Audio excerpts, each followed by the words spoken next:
La bonne nouvelle sur ce Q8 e-tron, c'est que ce facelift est plutôt réussi. Honnêtement, j'en attendais pas autant. J'avais pas vraiment suivi l'annonce du véhicule et quand je suis arrivé sur les essais, je me suis dit, putain, mais ça marche bien. Pour une raison simple, c'est qu'en l'occurrence, en comparaison avec la première génération, Audi a changé un petit peu l'approche. C'est-à-dire que là, quand vous regardez la voiture, on pourrait penser que c'est un véhicule thermique parce que sur tout le travail qui a été fait autour de la single frame, le but, ça a été de venir donner plus de caractère à la voiture et je trouve que ça marche. Après, on aime ou on n'aime pas. Et surtout, je crois, l'idée, c'était aussi de l'éloigner un petit peu de l'approche véhicule électrique avec une calandre fermée pour faire un petit peu différent. Sur la première génération, c'était comme ça. Et là, on peut voir qu'il y a tout plein d'aérations dans la single frame qui font que les gens ont l'impression que c'est un véhicule thermique. En plus de ça, en termes d'identité, vous pouvez voir qu'on a le nouveau logo Audi qui apporte pas grand-chose, mais surtout, ce que j'aime bien, c'est le petit rétro-éclairage juste sous la découpe de capot qui vient faire un petit peu plus de subtilité, donner un petit peu plus de finesse à toute l'identité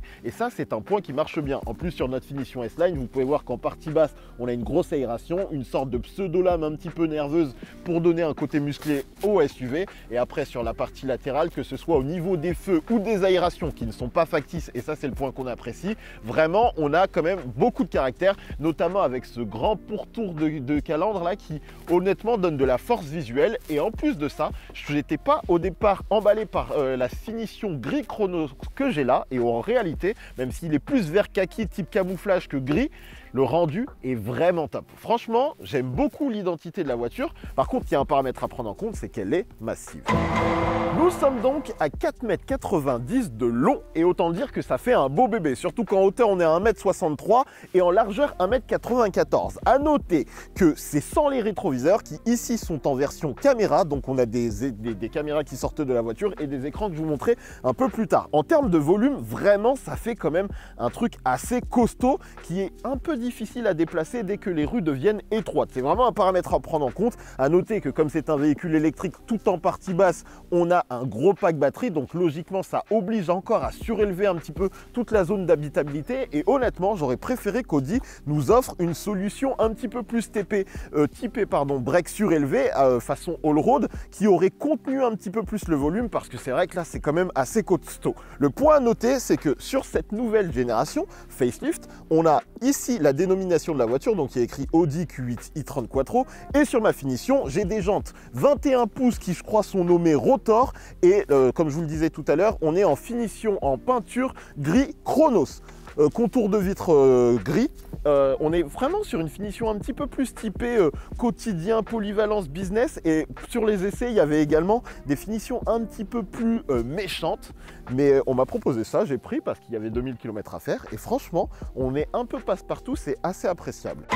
Et à l'arrière les amis, dites-moi ce que vous en pensez. Honnêtement cette mise à jour de style me plaît plutôt pas mal. Ils ont gardé le grand bandeau qui traverse toute la voiture et en termes de rendu rien à dire, surtout que la signature lumineuse que je peux vous remettre tout de suite est relativement fine, même si, alors que le bandeau est un peu plus épais, vous voyez ils ont mis un petit peu de dessin pour complexifier un petit peu le rendu et en partie basse c'est surtout là que le travail a été fait avec un diffuseur sur notre version S-Line qui est plutôt bien fait, pas trop visible mais dessiné correctement pour te faire comprendre que la voiture en offre un petit peu et vraiment ça éloigne le style d'un véhicule purement électrique, c'est-à-dire que très facilement tu rajoutes un pot d'échappement et que tout le monde pense que c'est une thermique. Donc de ce côté-là, bon point parce qu'il est important que les véhicules électriques restent des véhicules classiques d'une certaine manière si on veut les installer dans le long terme.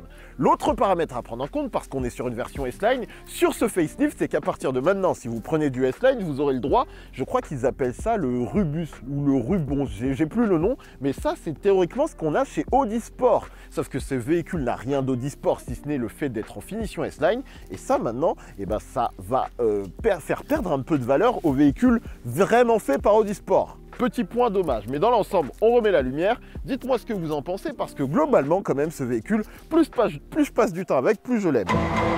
Et on va également logiquement parler du coffre. Alors en termes de volume, je trouve qu'on est pas mal. On est à 569 litres annoncé. On a également le petit volet qui fait du bien pour cacher un petit peu tout ce que vous pourriez y mettre. On a sur cette version, c'est peut-être une option, le filet qui m'a par exemple pendant tout mon trajet permis de maintenir ma valise. On a des petits rangements latéraux.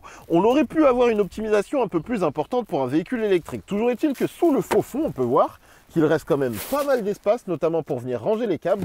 Visiblement, il y a de quoi mettre une galette et je dirais que ça, c'est un subwoofer. Mais vous pouvez voir qu'en termes de volume, même on a la possibilité de rabattre les banquettes directement depuis le coffre et gagner vraiment pas mal de place. Donc sur le papier, compte tenu du volume de la voiture, je trouve qu'on n'est pas si mal que ça, même si ça pourrait être optimisé sur un véhicule électrique, ce qui n'est pas le cas chez Audi. Et également, à l'avant, on a un coffre. Alors pour le coup, je ne l'ai pas encore regardé, mais à ce qui paraît, il est relativement limité. On va voir ce que ça donne. Et effectivement, je crois qu'ils annoncent 62 litres, ce qui va vous permettre de, comme vous pouvez le voir, mettre tout ce qui va être nécessaire niveau câble. Là, je crois que j'ai les deux versions. Je dois avoir de quoi charger en charge classique et en 22 kW, effectivement. Et donc, c'est quand même assez limité pour un véhicule qui se veut électrique. On a vraiment l'impression d'avoir une construction façon véhicule thermique, c'est-à-dire que vous pouvez voir, le bloc avant est quand même bien rempli. C'est une information à savoir. Il faut également parler de l'intérieur. Et j'ai beaucoup de choses à dire, alors que le truc marrant, c'est que ça n'a pas changé. Tout est pareil, mais pour autant, je dois vous le dire, après avoir fait 2000 bornes à bord, c'est vraiment ultra bien. C'est très confortable, c'est en termes d'agencement quasi parfait. C'est-à-dire que les trois écrans, alors que je vous le dis souvent, mais trop d'écrans dans les voitures, sont positionnés comme il se doit. Il y a un affichage tête haute, et je vous montrerai ça un peu plus tard. Comme on est sur une version avec des rétro-caméras, les caméras sont dans les contre-portes, et je vous en parlerai également dans 3 secondes parce que j'ai 2-3 trucs à dire, mais globalement vraiment l'intérieur est top, finition top, matière top. Ici on est sur une version S-Line et le petit point que je dois noter, c'est que les sièges, après avoir fait 2000 km, je trouve qu'en termes de confort ça manque un peu de moelleux, mais logiquement c'est une finition S-Line. Il y a une version un peu plus confort que j'aurais bien voulu tester pour le road trip que j'ai fait, mais franchement les amis, sinon je peux vous parler également du grand toit panoramique qui est vraiment cool pour un apport de lumière. Le petit paramètre que je dois noter, c'est que en tant que passager avant, honnêtement, qui me sert à rien. Je ne vois pas là vraiment, moi je vois que ça, donc c'est comme si je l'avais pas, à la chose près que ça met un peu plus de lumière dans l'habitacle, mais ce sera surtout pour les passagers arrière. Et aussi, ça manque un peu de rangement, mais il faut qu'on change d'angle pour que je vous montre ça. Et autre point important, pour un véhicule électrique, ce gros bloc là, c'est un peu dommage. C'est vrai que théoriquement avec de l'électrique, on gagne de la place dans l'habitacle et Audi n'en profite pas, certainement pour tous ces systèmes électroniques. Et c'est un peu dommage parce qu'on aimerait que ça respire. Et pour le moment, Audi construit encore ses voitures comme des thermiques. Et les amis, on change d'angle pour que je vous parle un petit peu de l'agencement de ce tableau de bord. Parce que honnêtement, Audi maîtrise son sujet. C'est-à-dire que très souvent, je vous le dis, trop d'écrans. Là, on en a 1, 2, 3, plus l'affichage tête haute. Et pour autant, c'est extrêmement bien fait. À savoir que j'ai passé plus de 2000 km au volant de cette voiture. Donc vraiment, je peux vous dire que c'est bien pensé. Déjà, pour une raison simple, c'est que regardez ce petit repose-main magnifique. Regardez comme il est facile de venir passer en marche avant, passer en marche arrière, mettre le mode P. Ça se fait avec une aisance, une facilité qui est parfaite. Et de l'autre côté, juste sous les doigts, je vais avoir accès à ma caméra de recul, mon frein de parking, mes radars. Et là, juste sous la main, j'ai toute la zone de contrôle de la climatisation. Et pour le coup, même si c'est un écran, ça fonctionne bien, surtout que Audi utilise un retour haptique qui fait qu'il faut vraiment faire une petite pression sur l'écran pour avoir la sensation d'appuyer sur un bouton. Franchement, ça, sur le papier, on garde une petite impression physique, même si j'aurais voulu pouvoir choisir de garder ou non le retour haptique. Après, l'interface est connue, c'est le MMI. Ça, c'est vraiment un système qui est pas mal sur le papier, à la chose près que à droite ou à gauche, enfin par moment globalement, il y a des temps de réponse qui sont vraiment, là, la preuve en est, par moment vraiment, on a des temps de réponse qui sont un petit peu lents. Derrière le volant, franchement, c'est top. Comme on est sur une version électrique, les palettes servent à gérer le niveau de régénération du frein. Donc je peux, avec le côté gauche, ça c'est assez surprenant, le faire augmenter, avec le côté droit qui indique plus, revenir à la norme. C'est-à-dire que si vous regardez vraiment, il descend et il monte. Et ça, c'est un agencement qui est assez surprenant. Et puis après, comme d'habitude, derrière le volant, j'ai mes petits écrans qui vont me permettre d'avoir les affichages que je veux, ajuster au besoin ce que je veux faire. Et ça, franchement, il faut le dire, c'est tellement bien géré que globalement, j'ai pas grand-chose à dire. Et encore une fois, j'ai rien contre cet écran. Et on parle 3 secondes aussi du rétro-caméra. Alors honnêtement, c'est plutôt bien fait. C'est-à-dire qu'en termes de technologie, je n'ai rien à dire. La définition de la caméra est parfaite. La lisibilité des images est parfaite. Le seul paramètre, c'est que par moment, forcément, une caméra, c'est un petit peu plus complexe à comprendre qu'un retour direct dans un miroir. C'est-à-dire que sur des manœuvres, j'ai un petit peu galéré. Et aussi, le point à prendre en compte, c'est que Alors, vous voyez, je peux le régler comme je le veux. Ça, c'est assez cool. Je peux aussi régler, par exemple, l'autre côté de la voiture si je le souhaitais.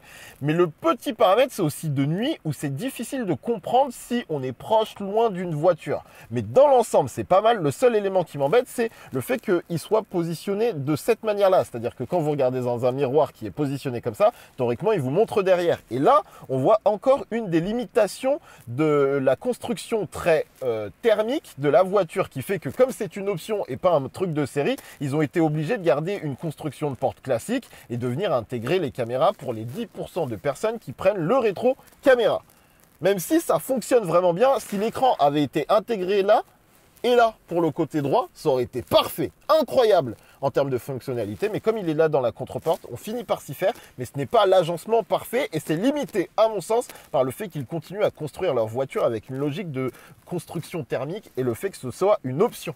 Je dois le dire, il en manque un petit peu, c'est-à-dire que honnêtement, pour avoir passé du temps dans la voiture, je trouve que vous avez un petit peu un choix limité, c'est-à-dire que soit vous avez les portes gobelets, soit dans mon cas quand j'étais en train de conduire, j'avais mon portefeuille, mon téléphone, la carte de charge et d'autres éléments et du coup après par exemple pour poser un peu de nourriture, je ne savais pas trop où les mettre. Les vides-poches sont relativement limitées et après vous avez ce petit emplacement ici qui vous permet de mettre 2-3 trucs, mais par exemple il faudrait un porte-lunettes qui soit calé ici, ce serait sympa. Mais globalement, honnêtement, cette zone, alors qu'elle paraît ultra grande, permet pas de mettre une tonne de choses dans la voiture. Et ça, j'ai trouvé un petit peu dommage. Me voici donc assis également aux places arrière comme vous pouvez le voir. Et on peut définir le Q8 e-tron comme un véhicule familial plutôt bien fait. Il faut noter qu'on a pas mal de place, sachant qu'ici le siège est réglé pour moi et là non.